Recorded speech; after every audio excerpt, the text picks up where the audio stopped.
Hello, my name is Nathan Peterson and I'm a licensed clinical social worker. Today I'm going to be talking about how to use exposure and response prevention when it comes to virtual reality. We can use this for OCD, anxiety, social anxiety, and other phobias.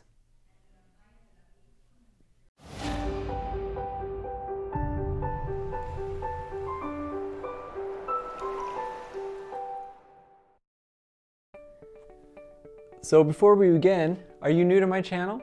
If you are, make sure you subscribe. We're going to be posting videos weekly on mental health issues such as OCD, anxiety, and many others. So virtual reality, have you ever used this before? It can make you feel like you're in a completely different world.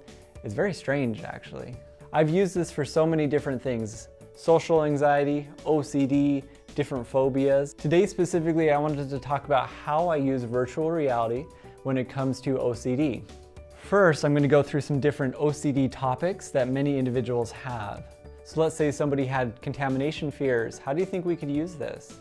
I put this on somebody and we, depending on what it is, we can go into bathrooms, we can go into grocery stores, we can go into airports, we can go near toilet seats, we can go near children. And what's cool is that the person knows that this is fake. They know that this is not real, but it puts them in that position where it actually feels very real for them. They feel anxiety, that distress, that anxiety goes up, and they're able to feel like they can tolerate that feeling without doing any compulsions.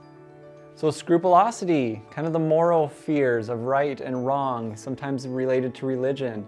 How can we use this?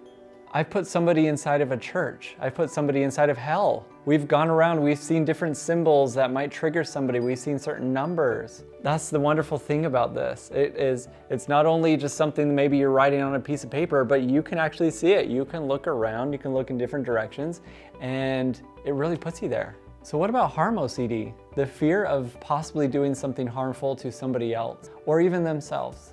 I've made it so we can be on a bridge and the person can put their hand out and it kind of looks like they are touching the backs of other people as they're on that bridge. I've also had it where they can actually pick up a knife. A knife is in their hand and they are walking around in public. I've made it so they can be around children. We can be around whatever triggers that individual into feeling like they might actually do something. So what about POCD, also known as Pedophile OCD? They've got a lot of good videos for this. We can put somebody into a hallway with lots of kids running around. We can put them in a classroom. I can put them near play places, in restaurants. There's many different options for this. So certain illnesses, such as HIV, we can put somebody into a hospital. We can put, you see HIV written here on the top and we are walking into that room and it shows the person actually giving a high five and it almost feels like it's your hand. We're trying to mimic the video as best as we can. And what's cool is it's not just a 2D video. You can look around the room. You can see the doctors looking around. You can see the people that are worried. You can see what's happening and it feels very real. This also is really great for phobias, whether it's an airplane, spiders, snakes, heights, monsters, or certain animals. This can be very helpful for a lot of individuals. What's really neat is there's actually a very interactive way to use this also. There are chat rooms, game rooms that you can go into that are live. Other people are in there, they've got this headset on as well, and they just want to go talk to people. But what's cool is you've got a little controller in your hand and you can almost push people around. You can talk to them, you can say whatever you want to say. You can move your character around wherever you want. You can go up into a tree, you can jump off a tree.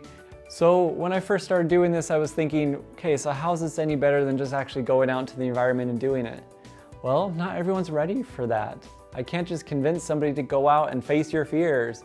Instead, we sit here, the person knows it's not real, but it still entices a lot of anxiety, a lot of distress. And we're practicing, trying not to do those compulsions or neutralizers. This sometimes is a really good first step for somebody. So let me know, have you ever used virtual reality with exposure and response prevention? Let me know in the comments below what your experience was. And thank you so much for watching.